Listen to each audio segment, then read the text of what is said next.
Ahí observan ustedes cuáles son las emisiones que se causan con el combustible sin mezcla y con el combustible con la mezcla, que se reduce tanto en materia de la mezcla de etanol como en la mezcla del biodiesel. Bueno, ya lo habíamos comentado.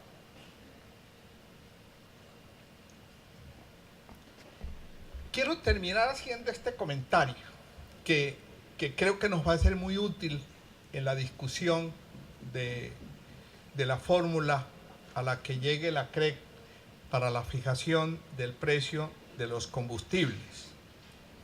Y es que, y eso es algo que es fundamental para defender los biocombustibles, y es que el precio del etanol y el precio del aceite que se mezcla con el diésel no se puede equiparar con el precio de la gasolina o el precio del diésel. ¿Por qué? Porque es que ni el etanol ni el aceite son combustibles, son aditivos a los combustibles.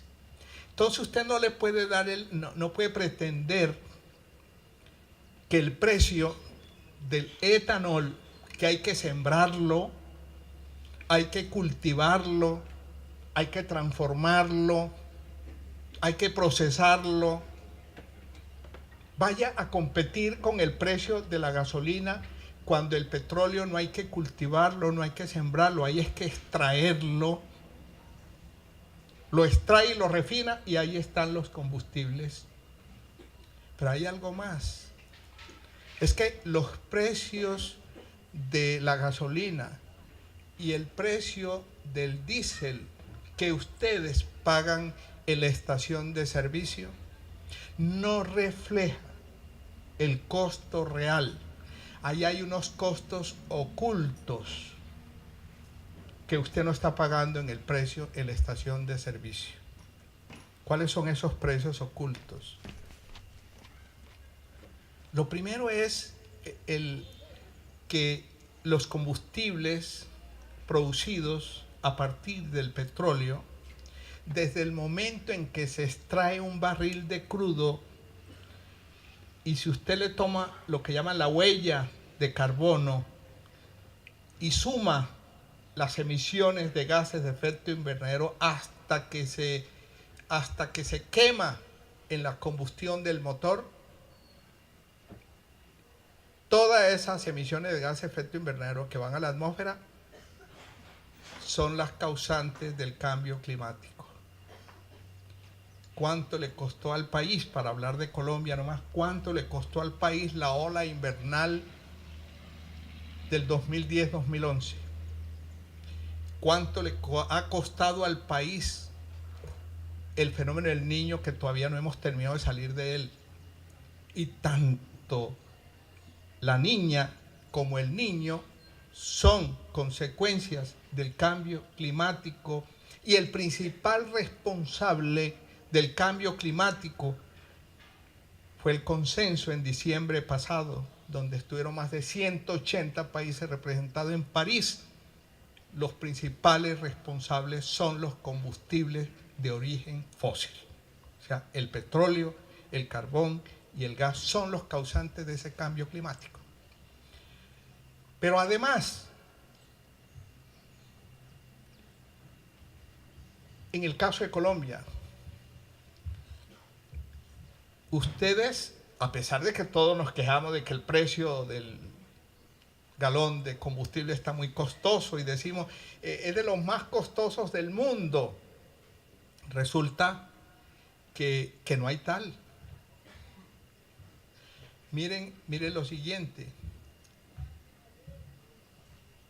Ecopetrol, porque cualquiera, y muchos dicen, no, Ecopetrol se está llenando de plata, eso es el colmo, estos precios de los combustibles. Ustedes saben cuánto gana Ecopetrol por abastecer al país, por garantizarle al país que no se paralice, que tenga el combustible que requerimos, pues los voy a defraudar. Ecopetrol pierde anualmente, en promedio, aproximadamente 700.000 millones de pesos. Porque lo que recibe Ecopetrol, porque en la fórmula del precio que pagamos todos cuando vamos a la estación de servicio hay distintos ítems. Hay un ítem que es precio al productor.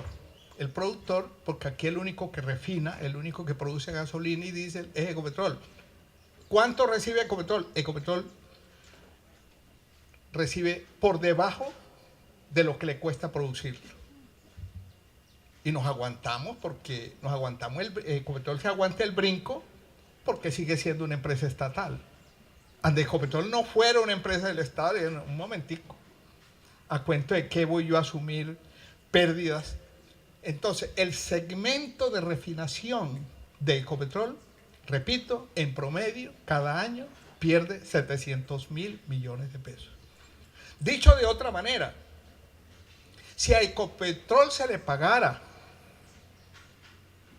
por lo menos lo que le cuesta producirlo, el precio de la gasolina sería mucho más alto. Y contra ese precio más alto es que tendrían que comparar los precios del etanol, no con esos precios artificiales que tenemos. Pero oigan bien, además de que ese precio no refleja lo que cuesta producirlo, además de eso, está siendo subsidiado.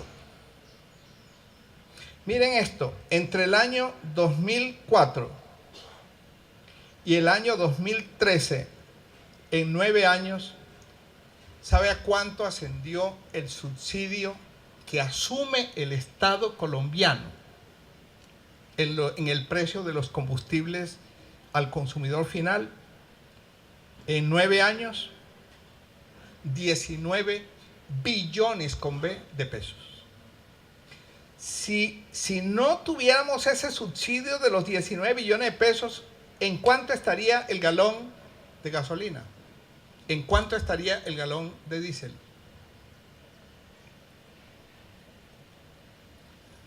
Pero les cuento una cosa, es que el subsidio a los combustibles no es solamente en Colombia, en el mundo. Miren este dato que les voy a dar. Según la Agencia Internacional de Energía, que ya les dije que es el Vaticano de la energía en el mundo, según la Agencia Internacional de Energía, el costo de los subsidios a los combustibles es de 540, en el año 2012, es esta cifra, 544.000 millones de dólares. Mire, solamente en el caso de Venezuela, ¿saben ustedes cuánto le cuesta anualmente a Venezuela el subsidio? Porque allá el combustible es regalado. ¿Usted sabe cuánto le cuesta? Le cuesta 20.000 millones de dólares al año. Casi equivalente al monto de sus reservas internacionales. Y a mí cuando iban allá a la oficina, siendo yo ministro, a decirme, miren, el ejemplo de Venezuela es que nosotros no podemos tener un precio de la gasolina tan alto, siendo que nosotros somos los dueños del petróleo. Miren Venezuela. Entonces yo le decía, buen ejemplo me has puesto. Miren lo siguiente. Colombia tiene mal contados 46 millones de habitantes. ¿Usted sabe cuánto consumimos nosotros en combustibles? Nosotros consumimos en combustible más o menos unos 270.000 barriles día. Venezuela que no alcanza a tener 26 millones de habitantes, consume 740.000 barriles días. Porque claro, lo que nada nos cuesta, hagámoslo fiesta. Entonces también hay que dar señales, a través de los precios para racionalizar también el consumo. Ustedes saben qué acaba de proponer Obama, qué propuso Obama en febrero de este año cuando le presentó al Congreso de los Estados Unidos el proyecto de presupuesto para el año entrante. Les propuso establecerle un impuesto de $10 por barril de crudo a las petroleras.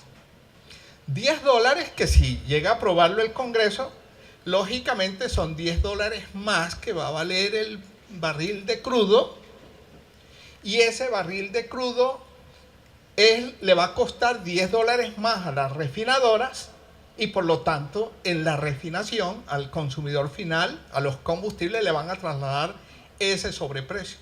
Miren, casi todos los países de Europa le han establecido impuestos ambientales a los combustibles para compensar de alguna manera el daño que le causan con sus emisiones de gases de efecto invernadero. De manera pues que estamos, y alguien lo dijo después de la conferencia del año pasado de la COP21 en París, del medio ambiente, que este era el principio del fin de la industria petrolera. Un exministro de Energía de Arabia Saudita dijo una frase premonitoria. Dijo: así como la edad de piedra se acabó sin que se acabaran las piedras, también se acabará la era del petróleo sin necesidad de que se acabe el petróleo. Y una sorpresa que yo me llevé a comienzo del 2014, que asistí a la Conferencia Mundial de Energías en Abu Dhabi. Me encontré con la sorpresa que en Abu Dhabi y en Dubái, esos nadan en petróleo, después de Venezuela, que tiene las mayores reservas de crudo del mundo, están los países árabes. Pero la sorpresa que yo me llevé es que los árabes, con un sentido visionario, están invirtiendo en las energías renovables, en las energías limpias, en energía eólica, en energía solar, en energía fotovoltaica. Están invirtiendo tanto como si el petróleo se les fuera a acabar mañana. No nos vaya a pasar a nosotros que en 5 años estemos importando petróleo y no tengamos una alternativa que, como la de los biocombustibles, puede mitigar ese impacto. Muchas gracias.